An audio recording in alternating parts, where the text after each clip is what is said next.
Très chers frères et sœurs, nord, sud, l'est, à l'ouest du centre, bonjour, bonjour, bonsoir. Oui, les forces russes Africa Corps me donnent un petit baume au cœur.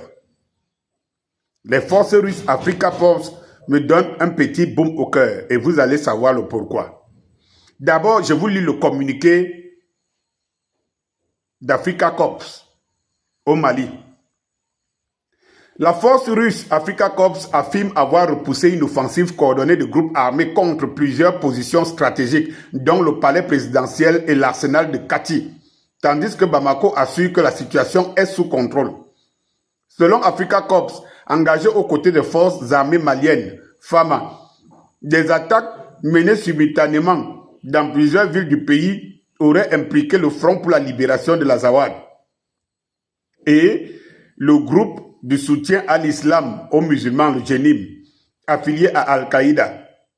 Le groupe évoque même une tentative de coup d'État.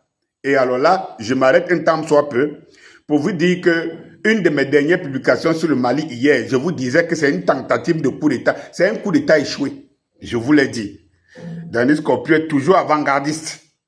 La lecture, il faut la voir pour le savoir. Alors, le groupe évoque une tentative de coup d'État affirmant avoir déjoué une offensive d'ampleur visant des sites stratégiques à Bamako, Kati, Gao, Kidal et Sévaré.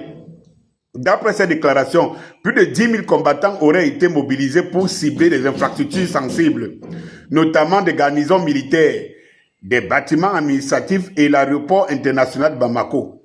On a à se poser des questions. Ils ont 10 000 combattants. Ok.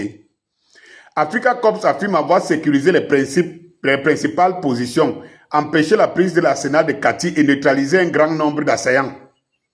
Avec l'appui de l'aviation et des forces maliennes. Ces informations sont, comme je vous le dis, toutes confirmées. Ces informations sont toutes confirmées. Je vais donc vous dire une chose. Je suis fier. Un petit baume au cœur de savoir. Parce que quand ça vient de la Russie, cela veut dire que c'est une réalité. Je m'en fous de ce que les médias occidentaux, mais je vous relaye toujours ce que les médias occidentaux disent pour que vous pouvez prendre conscience. Ne soyez pas, ne nous faisons pas prendre comme des moutons. C'est-à-dire que vous refusez de voir comment les gens comment vous pouvez combattre les gens si vous ne les épiez pas. Et effectivement, la faiblesse de l'Africain que nous sommes, c'est que nous sommes enfermés en nous-mêmes. Nous ne voyons pas des choses telles qu'elles se passent ailleurs.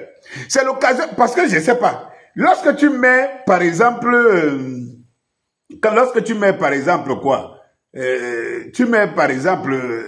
je ne sais pas, un élan d'information des médias mainstream, au lieu que l'Africain essaie de comprendre pour mieux savoir comment il manipule l'opinion, il dit non, n'aime pas, il ne veut pas savoir. Si tu ne veux pas savoir, comment tu sais que ce sera attaqué? Comment tu sauras te défendre si tu ne veux pas savoir comment l'ennemi... Effectivement, parce que ils nous épient en Afrique au quotidien. Ils voient les mouvements, ils voient comment on s'endort, ils voient comment machin, ils voient nos faiblesses. Et vous refusez de voir ce qui est comme leur force ou leur qualité. Il faut qu'on s'en sorte, les gars. Ça me rassure un peu. Et ça me rassure que le président Assimi Goïta se porte bien. Maintenant, allons nous poser des vraies questions et allons trouver des vraies solutions. C'est que moi, en ce que je sache de ma part, il y a encore quelques mois, j'ai interpellé et je continue à interpeller les créateurs de contenu influenceurs comme moi sur les réseaux. Nous devons nous rendre à l'AES. Nous devons nous rendre à l'AES pour aller demander à nos frères du Mali, du Burkina Faso, du Niger, qu'est-ce que nous pouvons faire de notre influence? Et quel est le rôle que nous devons jouer dans cette Afrique souveraine qui se veut souveraine et qui veut que tous ses membres y mettent les mains. Je l'appelle encore solennellement et je vous demande, pour des créateurs de contenu, donc, je n'ai pas d'entrée ou bien je ne connais pas comment les jeunes ou je ne connais pas, vous pouvez les envoyer ces messages, partager ces messages. L'heure est grave, c'est le moment, parce que la honte sera aussi pour nous si l'AES échoue. Parce que nos espoirs vont se doucher.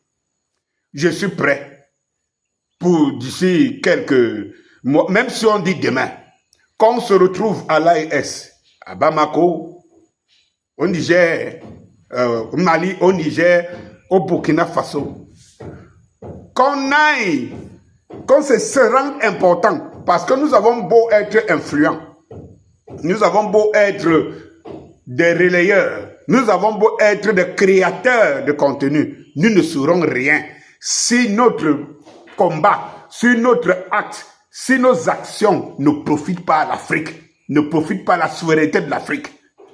Ça, soyons-en sûrs. Bonjour.